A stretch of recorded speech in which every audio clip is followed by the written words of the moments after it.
Hello, viewers. I am Tamara. I'm with Premier Behavioral Health Services, and I am joined by our clinical director, Dr. Farshid Afsarifard. Hello, Dr. A. Hi, Tamara. How are you? I'm well. How are you? Good, thank you. Dr. A, it is relevant that we are experiencing some anxiety during these troubling times, especially with this upcoming election. And my question for you is, how can one that is not a professional channel that anxiety that we are feeling? This is an anxiety-provoking time. There is a lot of uncertainty, and whenever there is uncertainty, our mind becomes anxious. We like clarity, and we don't like ambiguity in general. So that's the main source of anxiety for us. But there are also some factors that go into this situation that can add to our anxiety.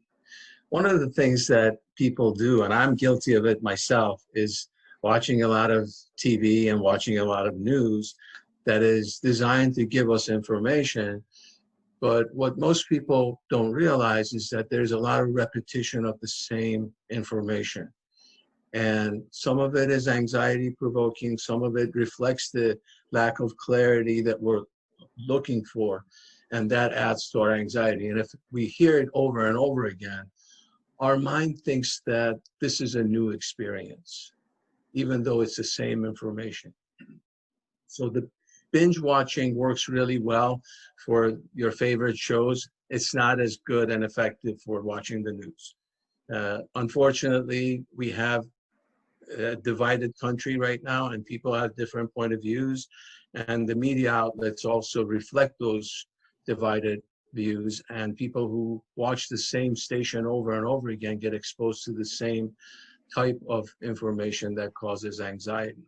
So some of the ways that we can deal with this anxiety is to, for example, switch channels sometimes, just to hear the other side, hear some information about the general picture of the politics or whatever it is that we're interested in. Okay. Try to avoid extremes. The reason that we feel anxiety is because the views that we are adhering to and listening to over and over again goes to one extreme or the other. And unfortunately, politics is about creating fear to get votes.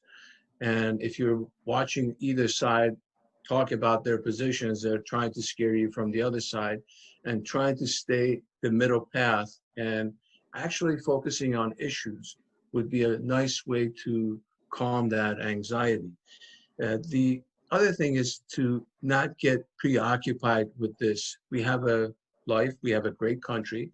We're living in a world where things are pretty stressful with COVID and with the uncertainty with the economics and all that, to try to create as much structure and certainty in our own little world is going to be very helpful. It's going to give us some peace of mind that I have structure. If you were exercising a little bit more, doing some, making sure that you're eating right, definitely avoiding excessive alcohol consumption or any other mood-altering substances. Unfortunately, that's something that's on the rise because people go to those sources for comfort, and it just adds to the problem.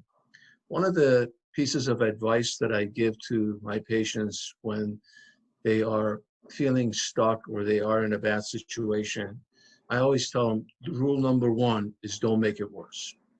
And thinking about what kind of positive things I can add to my life today to kind of divert me away from all the negative stuff out there would also be very helpful. Reaching out to friends, talking to different people, not making politics 100% of your life. Of course, all the media outlets would love for you to be preoccupied with everything that they're talking about so that you can watch the commercials and do all the give them all the ratings that they want. But being an intelligent consumer of information really helps getting us out of the emotion mind that is causing a lot of the stress in our lives. thank you, Dr. A. I think that is very relevant. So thank you very much for your time today. Thank you. Thanks for having me.